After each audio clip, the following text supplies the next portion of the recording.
പാലക്കാട് തൃത്താലയിൽ കോൺഗ്രസ് പരിപാടിയിലെ ഉച്ചഭാഷണിക്കെതിരെ പരാതിയുമായി സമീപത്തെ സ്കൂൾ അധികൃതർ. സ്കൂളിൽ ക്ലാസ് എടുക്കാൻ കഴിയുന്നില്ല എന്നാണ് KBMM HSS പ്രധാനാധ്യാപിക സെലീന വർഗീസ് പറഞ്ഞത്. വെച്ചിരുന്നെങ്കിൽ നമുക്ക് കുഴപ്പമുണ്ടാവില്ലായിരുന്നു. പക്ഷെ ഇത് എല്ലാ ക്ലാസ്സിലേക്കും ഇതിന്റെ ഭയങ്കര ഒരു ശബ്ദം വരെയാണ്.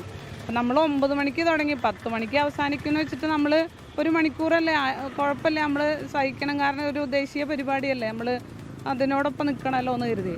പക്ഷെ ഇത് 10 മണി കഴിഞ്ഞിട്ടും ഇത് പാട്ട് വെക്കുകയാണ്, ഒരു പ്രസംഗം ഒന്നുമല്ല. അപ്പം അതുകൊണ്ട് അത് എന്താണെന്നൊന്ന് അറിയാൻ വേണ്ടി വന്നതാണ്. ഞങ്ങൾ സ്റ്റേഷനിൽ ഒരു കംപ്ലൈൻറ്റ് കൊടുക്കണോ, ഞാനിപ്പോൾ HM-നോട് പറഞ്ഞിട്ടുണ്ട്. അപ്പം നമ്മൾ ഇതൊരു കുറച്ചും കൂടി നേരം നമ്മളൊന്ന് വെയിറ്റ് ചെയ്യും. എന്നിട്ടും ഇത് ഇങ്ങനെയാണെങ്കിൽ നമ്മളൊരു കംപ്ലൈൻറ്റ് കൊടുക്കാമെന്ന് വെച്ചിട്ടാണ്. സമീർ ബിൻ കരീം വിവരങ്ങളുമായി. സമീർ, ഇത് നമുക്ക് ആ ശബ്ദം നമുക്ക് കേൾക്കാൻ കഴിയുന്നുണ്ട്. ഇവർ സംസാരിക്കുന്ന സമയത്ത് കൃത്യമായ മാർഗനിർദ്ദേശമൊക്കെ ഉള്ളതാണ് ഉച്ചഭാഷണി ഉപയോഗിക്കുന്നതിലൊക്കെ. എന്താണ് ഈ അധികൃതരോട് ഇക്കാര്യം സ്കൂൾ അധികൃതർ ബോധിപ്പിച്ചോ? അവരുടെ പ്രതികരണം എങ്ങനെയാണ്? പരാതിയുമായി മുന്നോട്ട് പോവുകയാണോ? വിശദാംശങ്ങൾ എന്താണ്?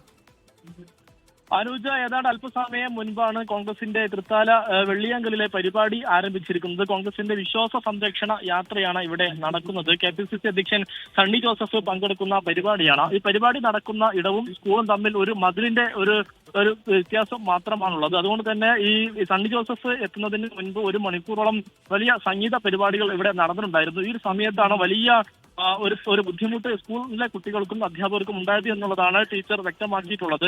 KBMM ഹയർ സെക്കൻഡറി സ്കൂളിലെ സെലീന വർഗീസാണ് ഇപ്പോൾ നമ്മോട് സംസാരിച്ചിട്ടുള്ളത്. അവർ പോലീസിനോട് പറഞ്ഞിട്ടും ഇവർ ശബ്ദം കുറക്കുന്നില്ല എന്നുള്ളതാണ് അവർ ചൂണ്ടിക്കാണിക്കുന്നത്. പോലീസും വിഷയത്തിൽ ഇടപെട്ടിട്ടുണ്ട്. ഇപ്പോൾ പരിപാടി ഏതാണ്ട് മ്യൂസിക് പരിപാടി കഴിഞ്ഞ് നേതാക്കൾ സംസാരിക്കുകയാണ്. ഈ അധികൃതർ പറയുന്നത്, ഇതുമായി ബന്ധപ്പെട്ട് സംഘാടകർ പറയുന്നത് ഇവരുടെ പരാതി പരിഗണിക്കും, ശബ്ദം കുറക്കും, ഒപ്പം തന്നെ ഒരു ഒഴിഞ്ഞ ഒരു സ്ഥലം എന്നുള്ള നിലക്കാണ് ഇവിടെ പരിപാടി നടത്താൻ തീരുമാനിച്ചത് എന്നുള്ളതാണ് ഇതുമായി ബന്ധപ്പെട്ട് സംഘാടകർ വ്യക്തമാക്കിയിട്ടുള്ളത്.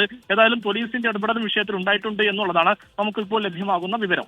ശരി, കോൺഗ്രസിന്റെ വിശ്വാസ സംരക്ഷണ യാത്ര, അതിൽ ഉച്ചഭാഷണി ഉപയോഗം സ്കൂളിൽ അവർക്ക് ബുദ്ധിമുട്ടുണ്ടാക്കുന്നു, അധ്യയനം സാധ്യമാകുന്നില്ല എന്ന പരാതിയുമായാണ് പ്രധാന അധ്യാപിക രംഗത്തെത്തിയത്. അവരുടെ പ്രതികരണമാണ് ഇപ്പോൾ കണ്ടത്.